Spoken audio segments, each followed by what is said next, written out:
The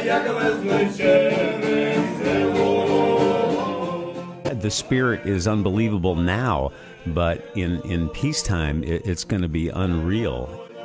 And you really feel this energy of what it means to be in a free society.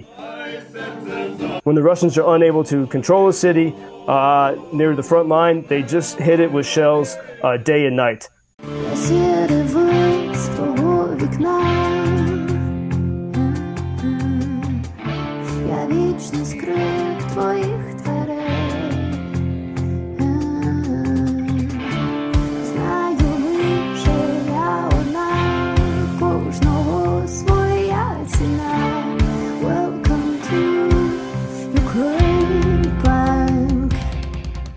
Time for our daily live update from Ukraine. Joseph Lindsley in Lviv. Hello, Joseph. Good afternoon. I was just listening to your previous commercial. PTSD is obviously a relevant topic for everyone here in Ukraine. And today, the snow is falling here, April 3rd, in Lviv.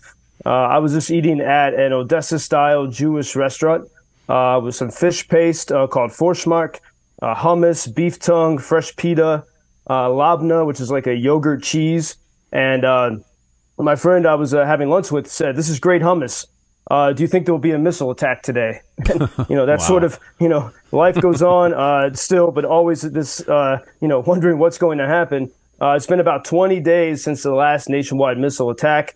Yesterday was a Sunday afternoon, chilly day, gray, chilly day, and still nonetheless in the cobbled center of Lviv, which is all pedestrian. Cars are basically prohibited. And on a Sunday, it's a great sight. The cafes are starting to put their tables outside, even though it's a little chilly. And on a Sunday in Lviv, you don't need your cell phone. You just take a walk, and you're sure to see almost everyone you know.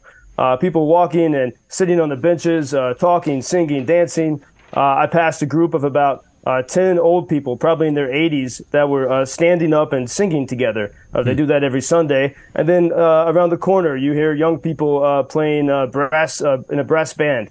Other people singing traditional Ukrainian songs. And you really feel this energy of what it means to be in a free society, that is facing this existential threat, but refuses to stop living.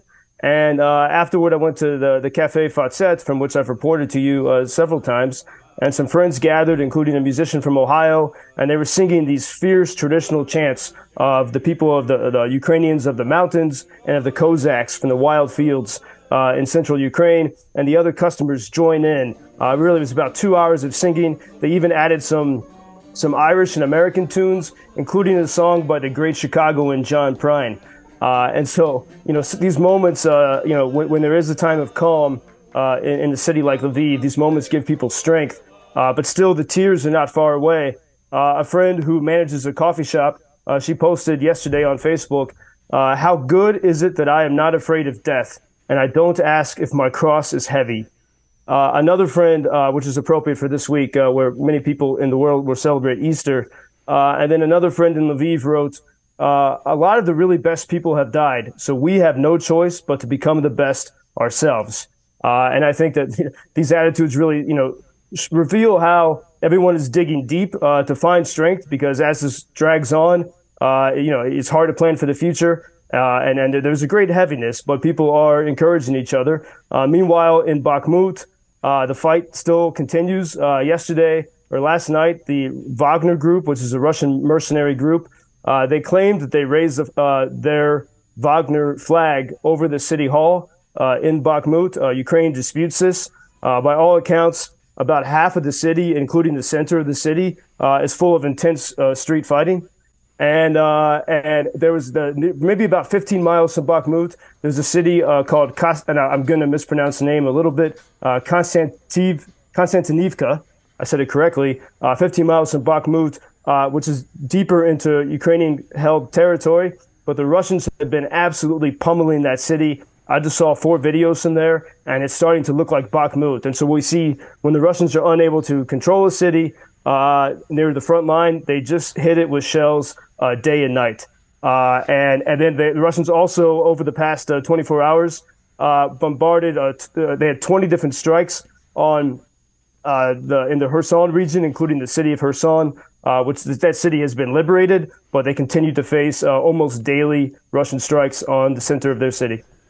Joseph, you're describing the great energy with people out and about there, and I'm thinking as you're describing all this, this is wartime. Can you imagine what it's going to be like? And hopefully the day will come when there will be peace. And the spirit is unbelievable now, but in peacetime, it's going to be unreal. And I love that the music of our John Prine is being enjoyed over there too. Yeah, and it's in these moments. Prine was such a great American, one of the best American songwriters, and he wrote about so the spectrum of emotions. And so the song that they were singing last night was Muhlenberg County. I think that's the name. And a lot of his songs have a heavy, dark theme, but there's always some humor in it. And so I've always loved John Prine's music. I'd never, sang his songs in wartime, and you really see it unlocks a deeper level of meaning to art, to literature, to music. And you're right. Yeah, if people do, I think it's hard to imagine what that victory day will be like, because it seems like it might be far off. But there is, if you can have joy now, just imagine when the Russians have left Ukraine and there is victory. There is a lot of heavy concern that the support could be slipping. I mean, we have some positive some positive things, like for example, fighter jets from Poland have just arrived in Ukraine. These are much needed to stop any future or help mitigate future Russian missile attacks in particular. But there is concern on the American side. And late last week, Representative Michael McCall, whom I've quoted before, he's the chairman of the House Foreign Affairs Committee, he said that the Ukraine spending is not what it seems. And this is something that I've been talking about for a while. And he's finally offering some, but not total clarification on this point.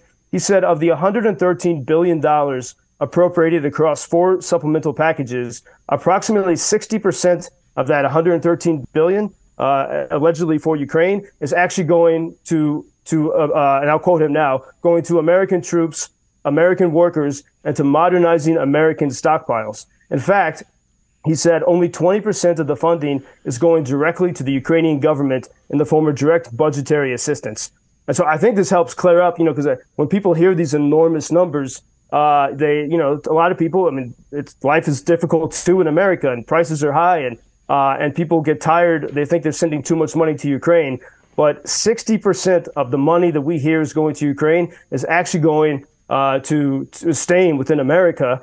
Some of that is being spent on to modernize our military, money that was going to be spent anyway, and it's simply being put in these Ukraine packages. And so hopefully this will start to, make people a little bit more conscious of the actual support that is coming to Ukraine from the United States. Interesting.